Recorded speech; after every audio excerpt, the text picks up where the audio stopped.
Some people don't understand one's ability to forgive. I, on the other hand, strongly believe in forgiveness. To me, forgiveness has a greater meaning than having a fallout between a friend and then making up. It all started when I was 10 months old. I was just a helpless baby with no clue what was about to happen and how much it would impact my life.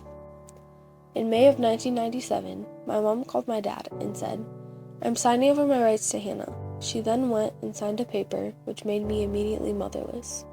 Shortly after, my grandma called my dad, explaining what happened, and then began telling him that she was going to call social services because my mom had just left me with them and hadn't come back in 3 days. A few days passed, and my dad received a phone call. It was social services. They were calling to see if my dad wanted custody, who if he said no, I would have then went into foster care. Luckily, my dad said yes, placing me with him for the rest of my life.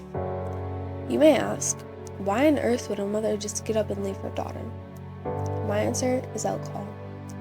Even before I was born, my mom was an alcoholic. She had chosen alcohol over me my whole life. When I was about 12 years old, I began to understand the entirety of all this. I began to hate my mom and think she never cared. I'd cry almost every day. I even cried at school, and every time someone would even mention the word mom. Her alcohol addiction has come before me until recently. On a cold October morning, I was informed that my mom had been missing since the day before. No one had seen her, and we were all worried sick. I couldn't sleep for about 2 days. Then the next morning, I heard that she had just come home, wasted. I was filled with tremendous doses of anger. I couldn't believe she would do this to us. Once again, she had chosen her addiction over family.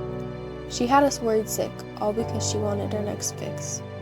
Then 2 weeks after, my aunt and grandma submitted her to a rehab center in Wisconsin.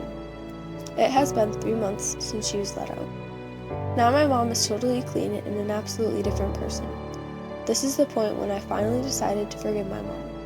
She worked so hard all my life to overcome her addiction. She finally did, and I've never been more proud of her. Sometimes you may not want to forgive someone, but if they are worthy, it's just the right thing to do. I chose to forgive my mom, not because she's my mom, but because she did something really extravagant to earn my forgiveness. Forgiveness is hardly given out, but I believe when it is because someone is extremely worthy of that forgiveness. This I believe.